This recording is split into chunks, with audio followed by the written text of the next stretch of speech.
So it's been like, maybe a month since I quit playing any mobile games at all. And now when I look back at it, I can't believe I was doing that. Like every day I'd walk around just playing a game. Like I'd usually pick one.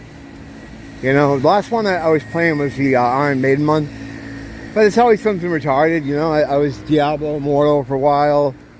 I always had to have something going. It was just a part of my life. I started like mobile gaming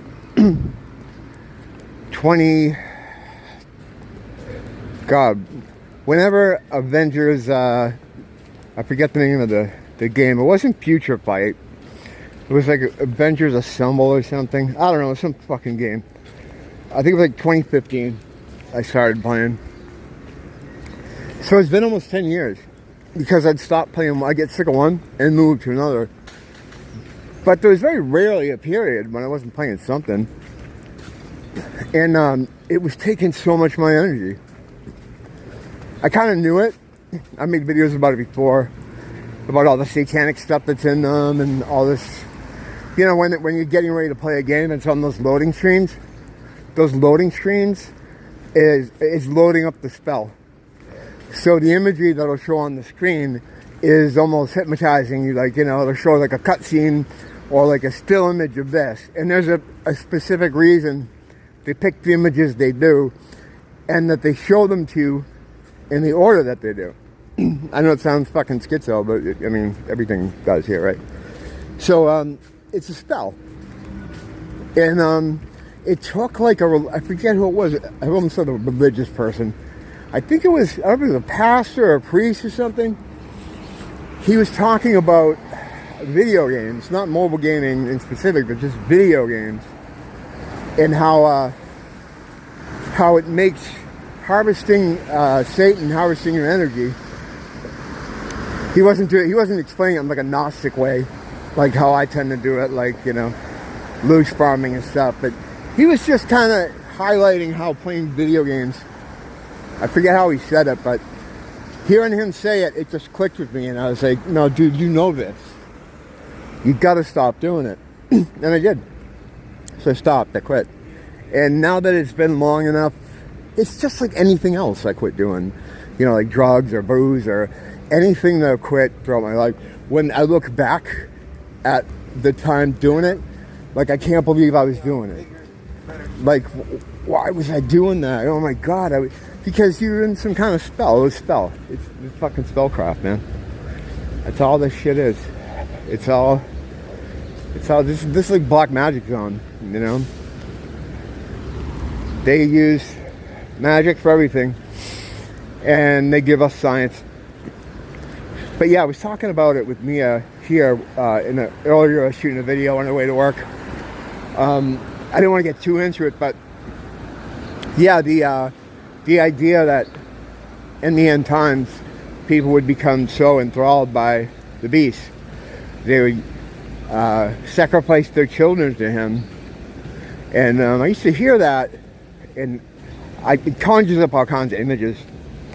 And it's only fairly recently that I kind of put it together with the parents having their kids get the thing. Pretty much, you can go to poll almost any time, and there'll be an active thread detailing deaths, new public spur outs on like Twitter from different users, new information, new dripping out of the disclosure. And I would say people are finally coming around to figuring out, but I felt like that 6 months ago. They are though. It's getting out there. It's getting out there slowly but surely. And then more and more you read about just today, I saw something this morning about, the kids, how things are bad, you know. And the thought of that, like having to think about that happening to them, having the knowledge that this didn't have to happen, it's fucking heavy shit, man. You know? So then it's like, if you have, we've seen parents here that have been like, well, I lost my child, but I'd do it again because it's the right thing to do. There's going to be people like that. But there's got to be people that were more like us, as far as being like real, who just, for whatever reason, maybe, you know, they're busy with work, they don't have time to look into things, and the wife, it's always the fucking wife that's like pushing for the kids too. There's something going on with that. I'll have to figure out what the fuck that is, but it's always like, if there's any resistance, it's always on the husband's side, and the mother. It could be like a good thing, like it could be a protective mother thing, like they want to get it done to protect the kids. I'm hoping that's what it is, and it's not some other weird psycho thing. But usually the mother will get them jabbed, and then you know, so it can happen to normal people. But can you imagine the guilt and what happens to your mind? What happens to your mind when you realize that you've done that to your kid? You know, and maybe the most extreme thing happens, and you, hey, cop is over here, and you lose your, you know, like what we've seen. Like what you must, the mental anguish, you know, the fucking agony, like that. What do you do? I mean, that would make me want to self-cancel, you know what I mean? And I'm sure we will see that. If it hasn't already been happening. A lot of the stuff that we're talking about, like, I was like, yeah, I'm sure we'll see this, I'm sure we'll see that. It's already happening. It's just not, you know, we're not getting all the stories. We're only getting some of the stories. But these kind of stories, as far as the deaths and these terrible losses, things that happen to children, it's like the cockroach frequency thing. It's like when you see one, you know there's a lot more. So they suppress so much information. I mean, a lot of things go unreported. That if we're seeing this many, there must be a lot of them. Yeah, speaking of suppressing things, why did they allow that story out about the gay guys that adopted the kid and then just put them into child sex slavery? Like, usually they protect those people. Like, I don't understand how they would allow that story to get out. Like, I wonder why they did. Like, they must have had some reason for letting people know that happened, because that's a pretty bad story, and it has a lot of like details to it that are pretty fucking damning, you know.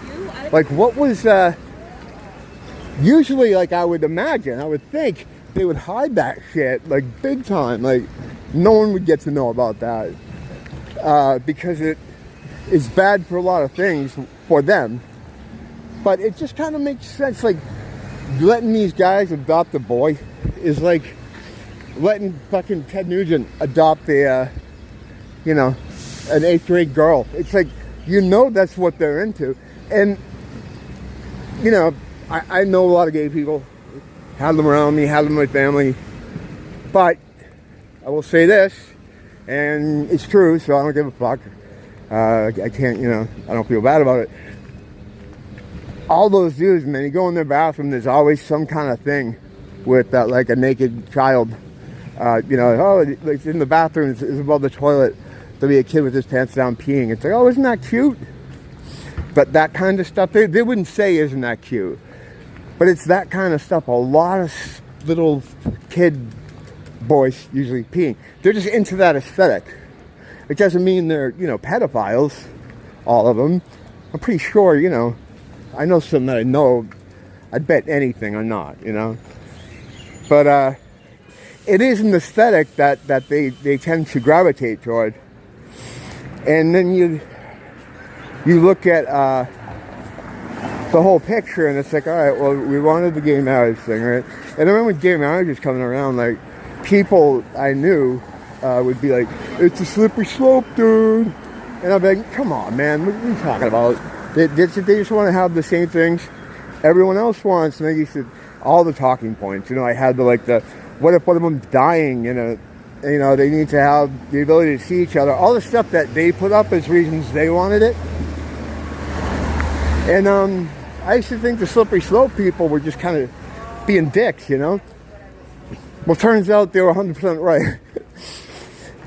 One thing in particular, I'd be like, do this today and someone's going to be marrying their dog, A lady just did that. A lady just married her dog. Is that Florida? I think it was Florida.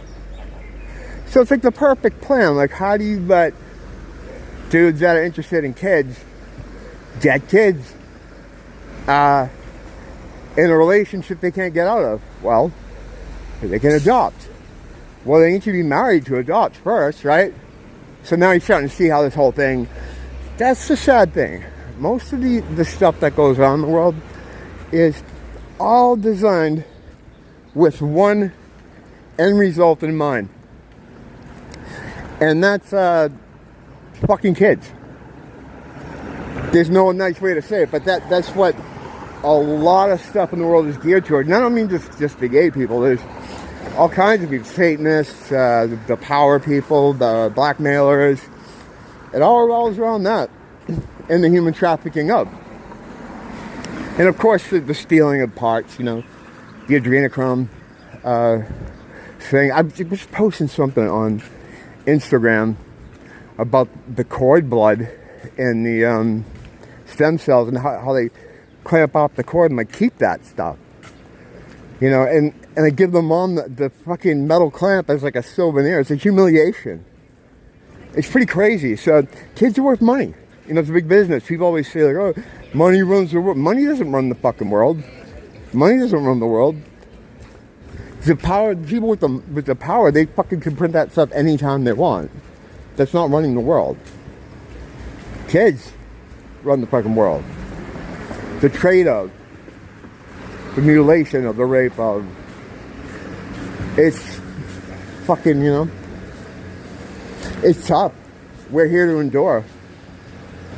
We're here to endure, man. You gotta learn to compartmentalize and just try to be as stoic as fuck. And people will pay. Their time will come. You gotta just keep stacking those millstones because we're gonna need them on these days. God is coming back. He's coming back with a sword. We don't use a sword though. Keep practicing your shields and your healing and all that shit like I'm telling you about. But you don't have to worry about the sword. He carries the sword. He carries the sword. We just run defense. Whatever works, don't blame the teacher, blame the school.